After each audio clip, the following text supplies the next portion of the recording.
Hello, welcome to Act 6, where we're going to learn about the different aspects of the courts.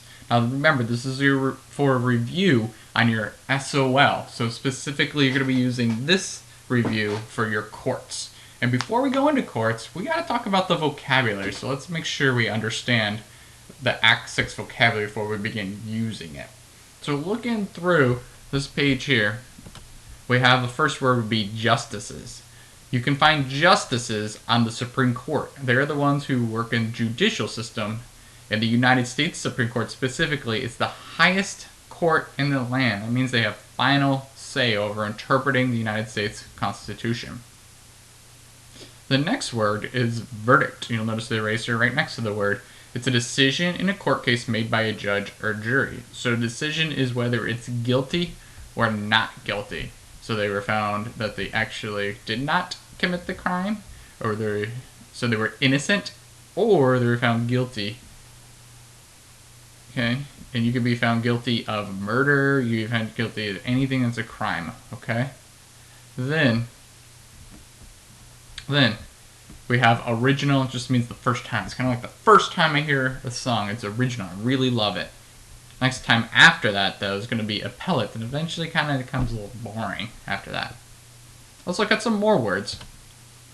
Jury. It's a group of citizens who hear and decide cases in a court. So a jury, for example, could give a verdict. So Mr. Raffone, which is myself, I was on a jury earlier this year. On a jury, I would have to give a verdict, a decision whether the person was guilty or not guilty, whether they committed the crime or whether they did not commit the crime. However, during a criminal court case, so Mr. Raffone was on the jury, it was a criminal court case, we did not have a plaintiff. Plaintiffs are persons filing a complaint in a civil case, and you can see here this person, this image, has a neck brace.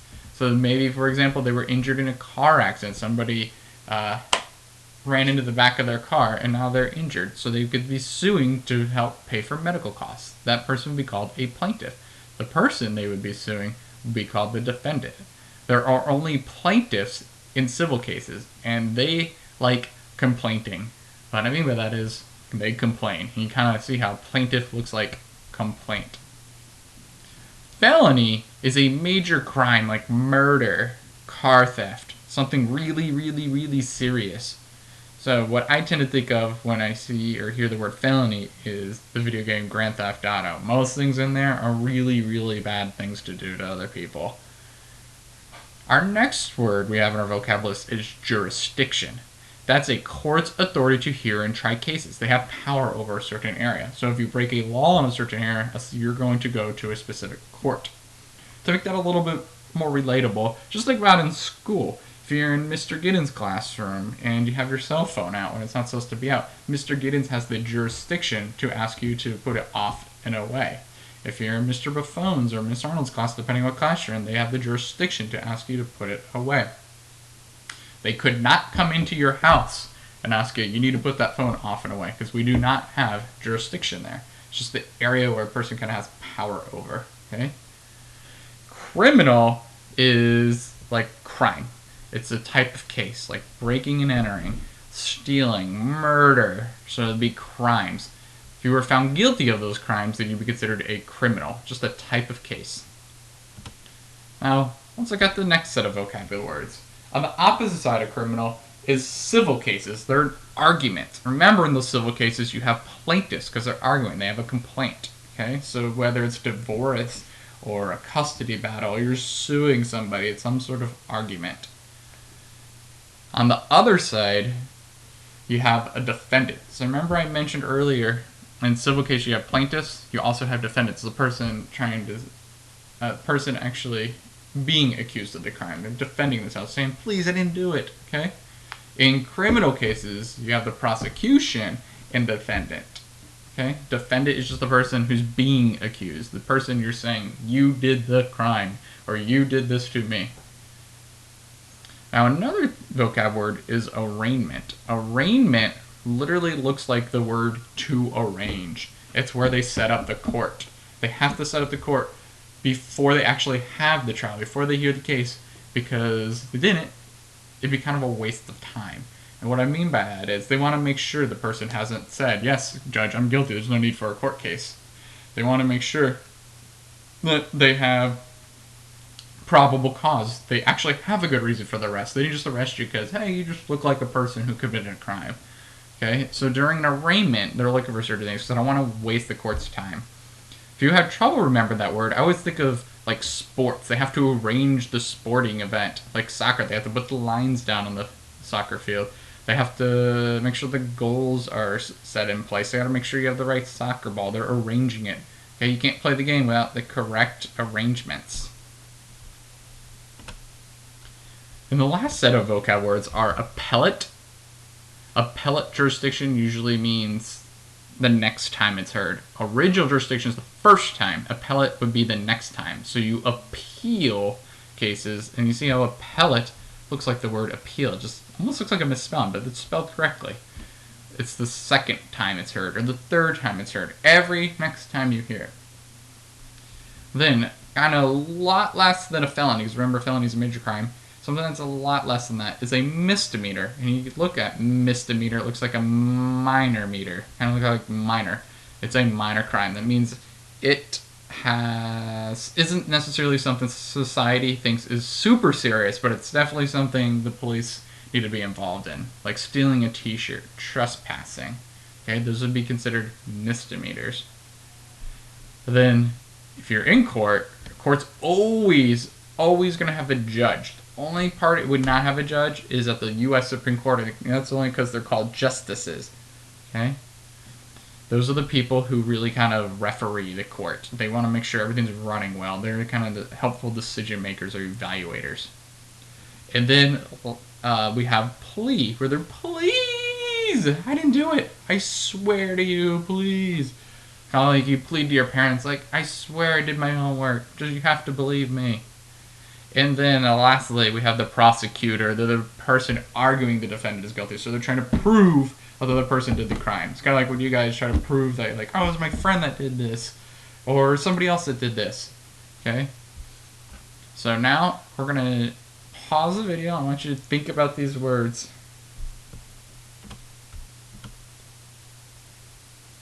Welcome back.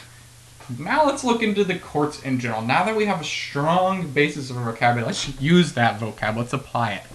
So the judicial branch is organized in two systems. Okay, it's called dual court system. One, you have the federal courts, and then you also have the state courts. Federal courts are normally supreme. That means that if the national court, the U.S. Supreme Court, decides something, all the state courts have to follow it. So let's start off right now. Instead of looking directly at the courts, let's look at the two types of cases that are going to be heard. So we have criminal cases and civil case right now. Let's look further into civil cases, which are an argument between two people. Usually you guys like seeing that TV show Judge Judy, which that's based on ideas behind civil cases. So in civil cases, kind of like when you're watching Judge Judy, you have a plaintiff who's the complainer, they're the ones suing, okay? And the defendant, they're the ones saying, I didn't do it. So in a civil case, two people or groups are having a disagreement. Examples of civil cases include a lawsuit, suing, divorce, and custody. Custody is like they both want something, we have to decide who gets it. Like a kid, a dog, a house, a car. The two sides go to court to ask them to decide who is liable. All that means is a fancy word for responsible. Sometimes you hear it as liability. Okay? That means responsible, that's all. At the end of the case, someone is at fault. The court will sometimes award damages or compensation to the injured party. So, what does that mean exactly? Damages is money due to loss or injury, and compensation is money to repay or give back. And you can see how the court table is set up here. So the plaintiff, you have the defendant, you have the judge, kind of see over everything, a witness stand. Remember, you got to do your civic duty if you're called to the witness stand, something you must do. Jury box if needed. And use this face too to kind of help you remember. Neither one's going to be happy going to court. The plaintiff has a complaint, defendant is defending themselves. So what are the steps to a civil case? Step 1, we have a plaintiff. This plaintiff files a complaint with the clerk of the circuit court. This official complaint starts the case, and both the plaintiff and defendant receive notification of the trial. So really the key word here is plaintiff. Step 2, according to the 7th Amendment, either a judge or a judge and a jury can hear the case and deliver the decision. So you can have a judge and or a jury. You're always going to have a judge, may have a jury. Step 3, if either the defendant or the plaintiff is unhappy with the court's decision, he may or she may appeal. So the first time it's heard is called original jurisdiction by that judge or judge and jury. And then this next time or third time or however many times it's heard is an appeal. It's the appellate jurisdiction. Now I'm going to pause the video, let you guys think this through, jot down any notes you need to take, answer any questions you may need to answer. Hopefully at this point you're wondering, alright, well, I know about civil cases, but what are my rights when it comes to criminal cases?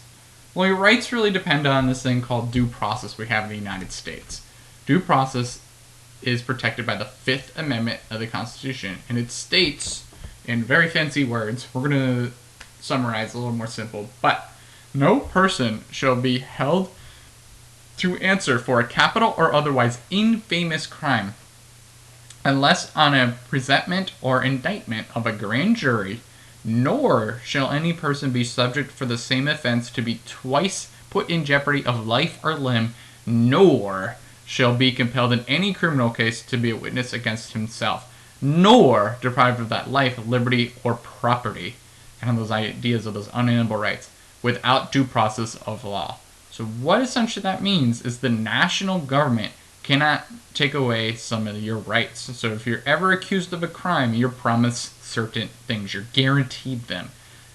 So in this statement here, they guarantee such things as you can't be tried twice. So if you're already found innocent of a crime once, they can't put you back on trial again for that same crime. You guys heard the plead the 5th. It means you don't have to speak and say anything that you might be considered hurt your case. So you can plead the 5th. You remain silent. Okay? You have a right to a grand jury if needed. Now, looking down below here, next to this eraser, it says, however, the 5th Amendment originally only applied to the federal court system, so it only applied to the United States. So if you got arrested by Virginia or even Loudoun County, technically you didn't get the right to due process. So what they had to do, the national government decided that many states were ignoring the 5th Amendment, particularly the southern states did this when freed slaves were accused of crimes. Thus, when the U.S. Constitution was amended to extend citizenship to them in the 14th Amendment, they also extended the provision of the 5th Amendment, along with the rest of the Bill of Rights, to the states through the due process clause of the 14th Amendment, which says essentially the same thing, but now it adds in states nor shall any state deprive any person of life, liberty, or property without due process of law. So now all of a sudden, 14th Amendment not only grants you citizenship, but it also says states and local government cannot take away your right to remain silent. They can't force you to say anything. They can't just leave you in jail. Okay? So now all of a sudden you have even more rights. To help us remember this, because these are easy to get a little confused. Think of 5 comes before 14 numerically. So what happens is the 5th Amendment comes before the 14th Amendment. Well, guess what? Alphabetically, that N for national comes before state. So 5 before 14, national before state. AKA 5 before 14, N before S. I would write that down somewhere if you haven't done so right now. What if you are accused of a crime? Now you know you get the right to due process. Like you have the right to plead the 5th, right to a lawyer, right to a fair trial, all these awesome rights that you get. But what if you do get accused of a crime, whether it be a misdemeanor, which is the type of crime that's a minor crime, such as shoplifting, vandalism, jaywalking, traffic tickets, or accused of a felony, a major crime, grand theft auto, out there stealing cars, assault, armed crimes, murder. So the two sides of the criminal cases, if you are accused, are the prosecutor versus the defendant. You would be the defendant if you're accused of a crime. Or if you wanted to be a lawyer and you went into the criminal style court, so the court specifically was hearing a criminal case, you would be the prosecutor. So the two sides of criminal cases are the prosecutor versus defendant. Since you have broken a law made by the government's lawyer is the prosecution. This person is usually referred to as a Commonwealth attorney in Virginia or the U.S. attorney in federal cases. What would be your steps then if you're accused of a crime? What do you have to go through? They can't just leave you in jail. They have to go through certain steps. So step one, they have arrest based on probable cause. They have a reason for the arrest. So maybe they found your fingerprints at the scene of the crime. Maybe they found the hair. They have witnesses. They had a reason for arresting you. They cannot just arrest you just because they're like, we need to arrest somebody for this crime, so it's got to be you. You're the first person that walked across I saw. They can't do that. It has to be probable cause. A reason for the arrest. A good reason, too. Then, next step is the investigation of witnesses and evidence. Okay? If they don't have enough evidence, they will release you. If they do have enough, they're going to indict you. They're going to file charges against you. And then what happens is they bring you either to jail where you wait to go on trial or you go out on bail. Bail is just a way of saying, hey, you can pay us money and we're going to hold on to it. The court, being us, the court, we're going to hang on to it for you. But if you don't show up to that trial, you're going to lose that money. So it's kind of like an insurance. Okay? So the bail lets you out of jail for a little bit until you have to go back to court.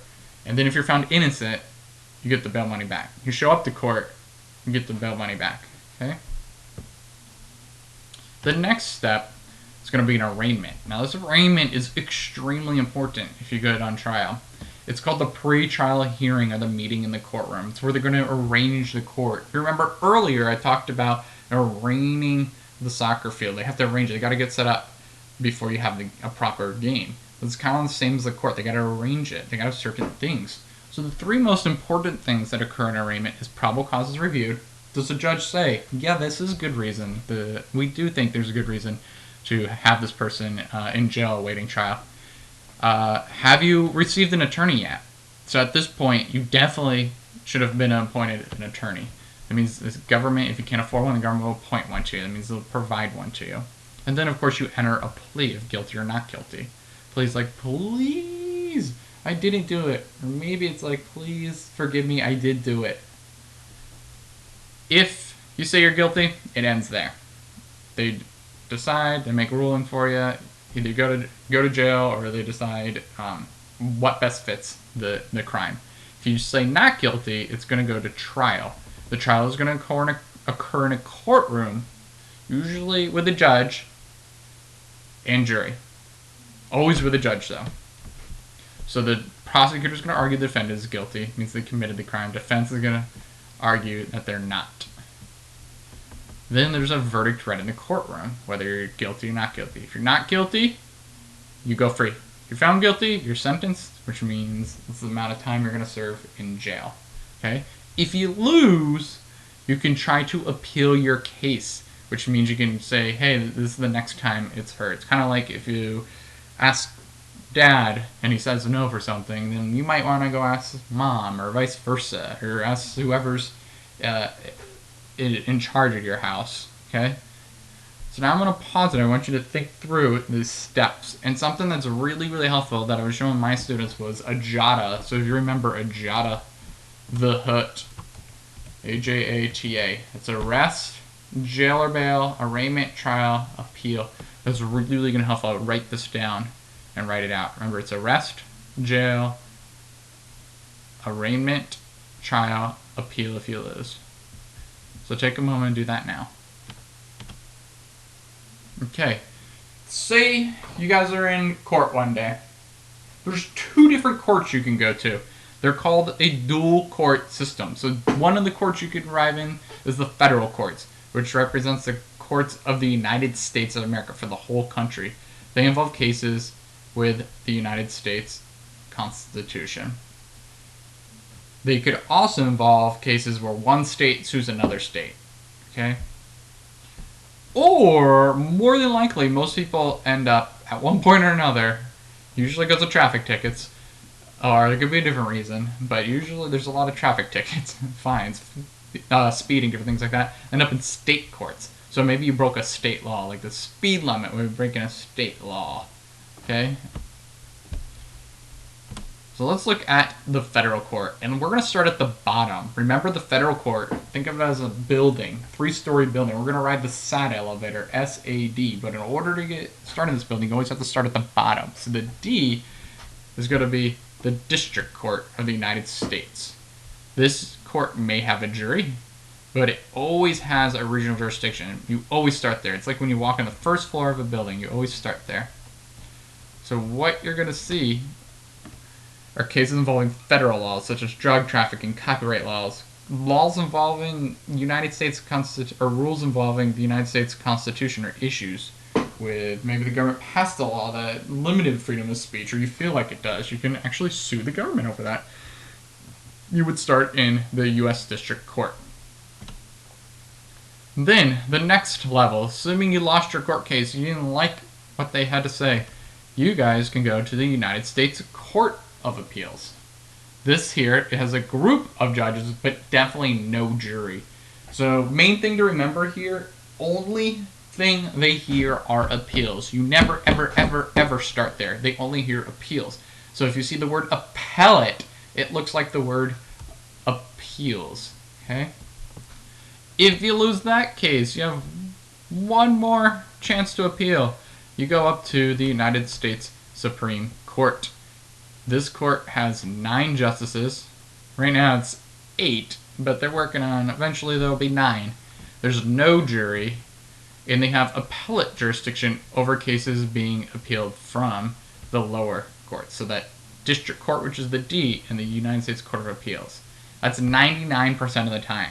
Every so often, they have a limited original jurisdiction. That means every so often it just starts there. It's like a person just jumps up the straight up to the 3rd floor. They skip the 1st and 2nd floor and go straight to the third floor. So looking at this, keep in mind we should draw out your SAD, your SAD building, and label it with like the United States Supreme Court, the U.S. Court of Appeals, and on the bottom you have the U.S. District Court. So take a moment, do that now. Hopefully you drew something like this. This should be kind of the image in your head. Make it look like, think of it as a 3-story building. And this is something you can draw on a scrap sheet of paper, just kind of help you remember these, kind of lock your mind in, lock your hand in, lock in that memory of what each of these layers of the federal court system, which is the United States courts, what they do. Now, let's look at the Virginia court system. This is most likely where most people tend to have some cases heard, whether it be something like divorce, or speeding ticket, or parking in a handicapped spot. Or those would be state laws they're breaking. So Virginia has its own court system. The Constitution of Virginia and state laws establish a structure and jurisdiction, which is the authority. So, aka, basically, the Constitution of Virginia says, here's in state laws, here's everything the courts are going to have to hear. So in order to have your case tried in the Virginia court system, you must either be involved in a civil case within your state, or have broken a state law or ordinance. Remember, ordinance is that fancy word for a local law. Speeding, robbery, assault, burglary, shoplifting, murder, manslaughter, battery, grand theft auto are all examples of crimes that would be tried at the state level. So to help kind of simplify this for us, if a crime occurs only in the state, it will be heard only in the state. If a crime occurs in multiple states, say you got a major car accidents in both states and you drove away from both in 2 different states, that would be a federal case. If you got in a major car accident only in Virginia and you drove away, hit and run, then that would be a state case. So let's look at state cases. Let's start off with a little less serious style cases. At the very bottom of our state court building, you're going to have 2 rooms. Room number 1 is the just general district court. There will be a judge and no jury, and they have original jurisdiction. That means you start there. You could start there. So they have it over misdemeanors, which are those minor crimes, and over low dollar amount civil cases. Okay, talking hundreds and maybe a few $1,000s. The other room on the first floor is the Juvenile and Domestic Relations Court. They only have a judge, and the only reason why you would start there is because it has to do with family cases, which are like divorce, custody battles, or juvenile cases. That'd be minors. So, if you're a 13-year-old, you committed a crime in Virginia, then you will always start in juvenile and domestic relations courts. The only exception to that rule could be if maybe you were really close to being considered an adult. If you're 17 and you broke a major crime, then the judge could decide that you're going to treat you as an adult. Which leads me into those crazy court cases, which go into the circuit court. Remember, the circuit court is always, if you ever choose it, if you're ever thinking about the circuit court, think a crazy court or circus court. It's where all the crazy stuff happens. It's all kind of like the really interesting court cases, usually are there in the circuit court. Here's when you would start in the circuit court.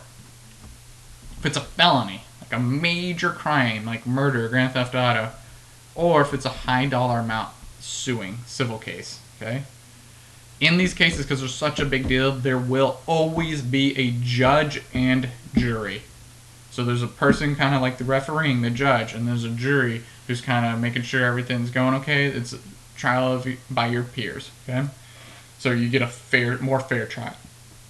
Now, circuit court, there is sometimes appellate jurisdiction. So say you lost the general district court or the juvenile domestic relation court case. You see how the arrows are going up. You'll end up in the circuit court. So regional jurisdiction, the circuit court has original jurisdiction and appellate jurisdiction. So appellate is from juvenile or district court. If you lose in the circuit court, you can always appeal up to the Virginia Court of Appeals. They hear appeals from the circuit court. They only hear appeals, and you can see in the name, appeals looks like appellate. They only hear appeals. There's nothing there talking about original jurisdiction. They only hear appeals. You notice there's no jury at all. And then, of course, you lose this one. You go to the last part, which is the Virginia Supreme Court. And they interpret the Virginia Constitution. They have mostly appellate jurisdiction, which means they hear court cases from the lower court, which is the Virginia Court of Appeals. Very rarely do they have limited original jurisdiction. Okay? So the Virginia Supreme Court, there are 7 justices, which represent Virginia in the Virginia Supreme Court, and they interpret the Virginia Constitution. Okay? One little fun fact to add, if you do lose in the Virginia Supreme Court, you could technically attempt to try to appeal one more time, and this is one of those exceptions. You get to jump to the top of the federal courts, and you can appeal up to the United States Supreme Court. So now that you guys got an idea of that, think about the boxes, think about what this all looks like. And you can see how we spelled out here, SACD. And sometimes I like adding JD for juvenile domestic relations. JD here. So SACD, JD. SACD, JD. So take a minute, look this over, draw your own chart, draw it how you would remember it. And then we're about done. We're going to wrap up. Thank you.